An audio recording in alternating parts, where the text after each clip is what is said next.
Hei, Olja on siin. Nüüd, kui sissejuhatus on tehtud, tuleks hakata sisu looma. Ja mõtlesin, et kõige esimene video, mida ma võiks teha, kui kõige esimene sari siis on sellised persoonilood autodest, mis mul on olnud. Et näha seda tausta, mis mul on olnud. Ja kõige parem selleks ongi alustada just kõige otsast minu esimesest autost, Aadust. Aga enne seda, kui me saame veel sellest autost rääkida, tuleks auto puhtaks rookida, sest et mis ma filmin seda luumehunnikut seal.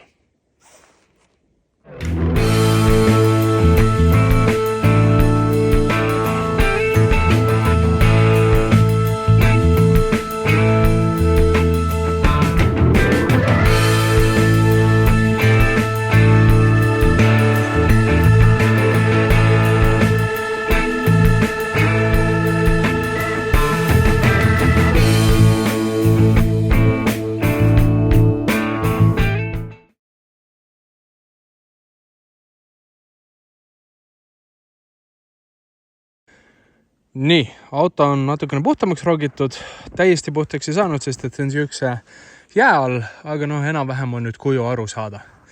See 94. aasta Audi 80 oli siis minu esimene auto.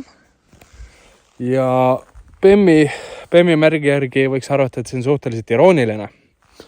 Küll aga tegelikult ma tahtsin oma esimeseks autoks küll BEM-i, aga kuna ma olin siis 17, ma teadsin, et mu isa siis ostab või kingib mulle auto ja ta on niisugune natukene konservatiivsema poolne, siis ma arvasin, et ma ei saa löögile BMW-ga. Nii et osutus valituks siis see Audi 80. See on nüüd olnud mul siis 2017. aasta 20. aprillist ja sellega on tehtud oi, kui palju asju. Ja nagu näha, siis ta seisab ikka põllu ääres lume all, sest et ta ei taha teha oma põhitööd, milleks on auto olemine. Need, kes minuga on tükk aega olnud, võivad mäletada, et siin kirjas peaks olema 2.0e, mis on siis selle auto mootor, ehk siis ta on 2-liitrine bensukas ja ehk Einspritzung, ehk siis see ei ole karburaatoriga masin, vaid see on siis sissepritsega.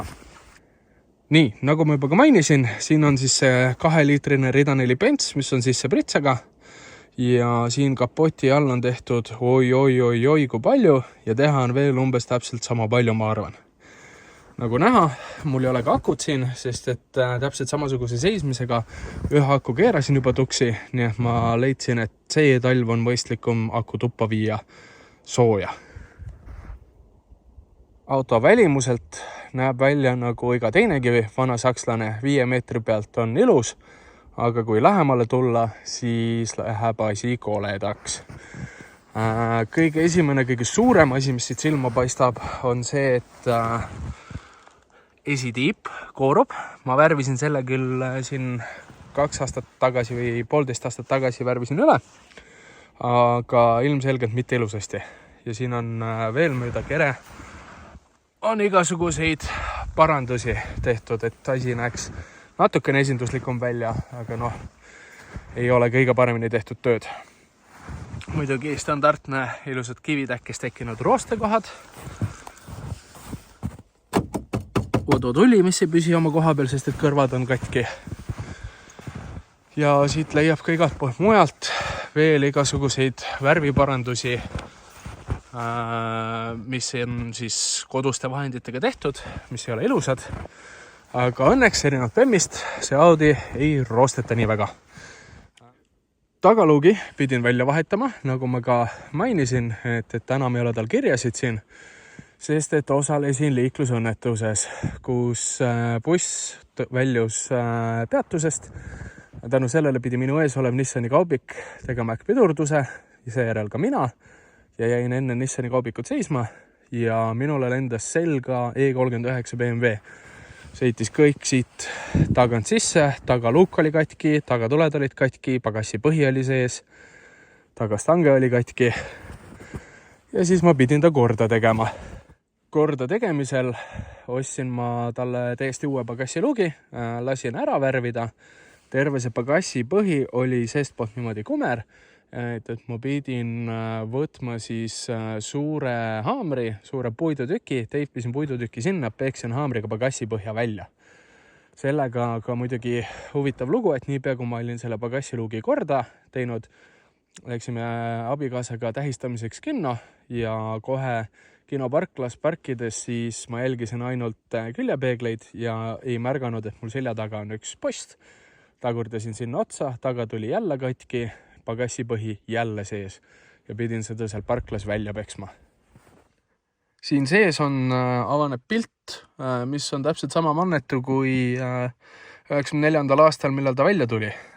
Õnneks tal pole nüüd kella, vaid tal on päris siis tahomeeter, aga ta on suht 90. Audi siukene madalama otsa auto, pole siin midagi erilist.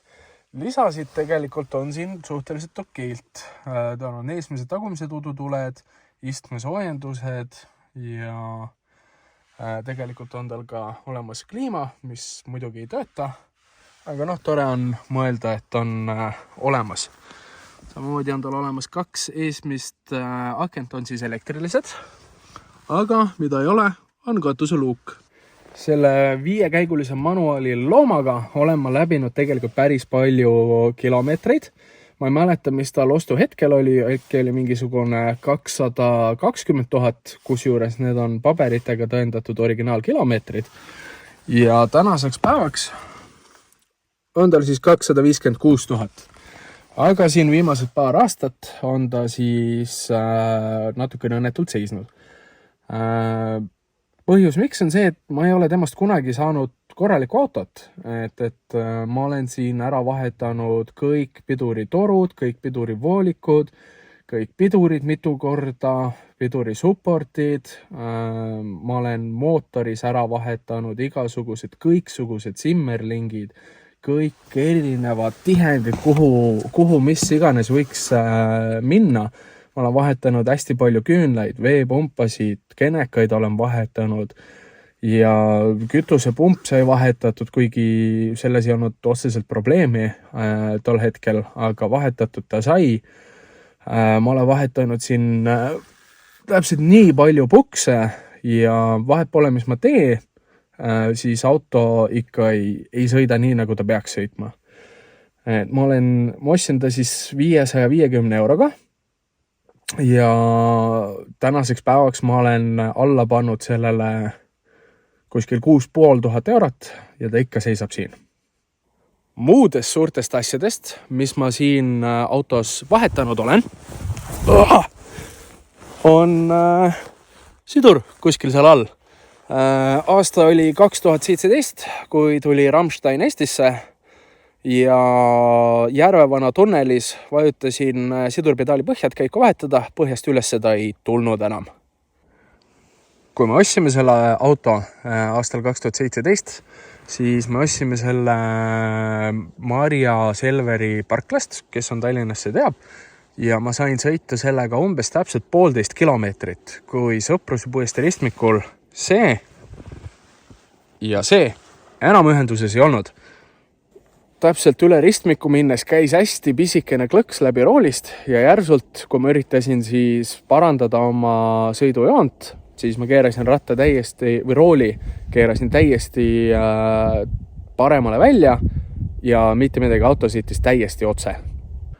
Sündmuskohalt sai auto siis puksiiri abiga ära toodud sinna lähimasse remonditöökotta ja sinna andsime neile siis 3 ülesannet, mida teha.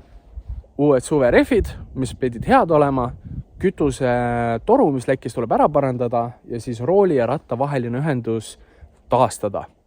Nendest 3 ülesandest tegid nad ära täpselt 0,75. Suverehvi tasemel panid nad mingisugused odavad Hiina lamellid, mis ei kõlvanud ei suvel ega ka talvel. Kütuse toru nad lõikasid ära ja panid sinna asemele vooliku, aga see voolik ei olnud kütusevoolik ja see hakkas mul 2 nädalat hiljem lekkima. Ja kuskil pool aastat hiljem õnneks parkides käis jälle siukene pisikene krõks ja jälle rool käis täiesti tühja auto peal. Põhjus, mis siis oli see, et seal taga kuskil on niisugune roolikandur, mille polt algupäraselt pooleks läks. Töökojas nad panid, nende enda sõnul, mina panin asjad nii tagasi kokku, kuidas nad algupäraselt olid, mis tähendab seda, et nad tegelikult ei pannud lukustusmutrit sinna ja tänu selle puudumisele läks see roolikandur uuesti kohe katki. Nii et õnneks juhtus see parkides, mitte suure kiiruse peal sõites. Mõned aastad peale ostmist, kui mul oli juba rohkem autosid ja see auto pakkus rohkem peavalu kui naudinguid, siis ma parkisin ta siia samasse, enam sinna, kus kohas see Haagis elamu siis on. Kuniks 2021 aastal siis plaanisime abikaasaga, tollase siis tüdruksõbraga plaanisime teha pulmad. Ja siis tekkis hull idee, et kuna tol hetkel mul oli 3 autot, mul oli siis Aadu ja tulevastest autopersoonide lugudest saate teada ka siis Kirsikast ja Memmeannist, oli plaan kõik 3 sõitma panna, et osaleda pulmarongis. Ja siis nägime kurja vaeva selle masinaga. Põhiprobleemid olid see, et pidurid olid kõik kinni kiilunud. Ma plaanisin talle ka veel ülevaatusi teha, mis jaoks oli vaja vahetada sumpa ja auto ei läinud käima. Ostsin siia kõik õli filtri, uue aku, uued süüteküünlad, vahetasin need ära ilusti, ostsin uue sumpa, see on mul ilusti all ja kõige suurem probleem oli piduritega. Nimelt ta seisis 2,5 aastat siin ja selle ajaga olid siis rattapoldid niivõrd kinni murdunud, et need pidi välja puurima. Nagu näha, siis on mul ka mitte originaalne, särav, hõbedane uus sumpa. Ülevaatusele ma selle autoga lõpuks ei jõudnudki, nii et pulmarongis osales ta, võib öelda, ebaseaduslikult, aga ma arvan, et selle tarbeks natukene sõita ei ole liiga palju.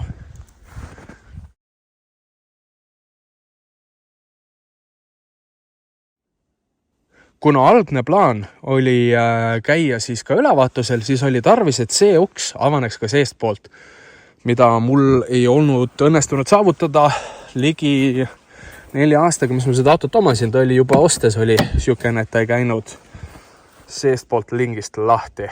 Selle tegin ilusti korda, aga ülevaatusele siis tõesti ei jõudnud. Samuti sai ära värvitud see esimene tiib, et pulmapiltidel oleks ilus, mida ta enam-vähem tegigi, aga nüüd on ajahammas jälle peale hakanud käima. Peale pulmi sõitsime siis tagasi koju, mis oli umbes 100, natukene vähem kui 100 kilomeetri kaugusel. Ja täpselt, ütleme, siukene 100 meetrit enne maja, see auto suri täiesti maha.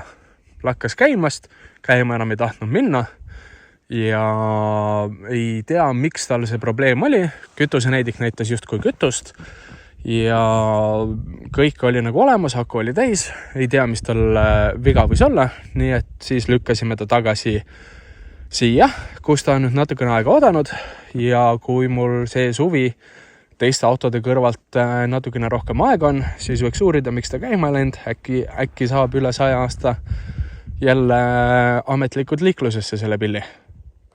Ma loodan, et sulle meeldis see pisikene persooni lugu, sain natuke rohkem tuttavaks ühe minu autoga ja neid tuleb veel. Nii et kui sulle see video meeldis, ole hea, viska like. Kui sind huvitavad minu autod, siis sa võid ka panna ka subscribe, et sa saad teada, kui tulevad uued videod minu järgmiste autode kohta. Ja kui sa jõudsid siia video lõppu, siis ole hea, kirjuta kommentaariumisse tere Aadu, et saaks Aadu ka rõõmsalt tervitatud.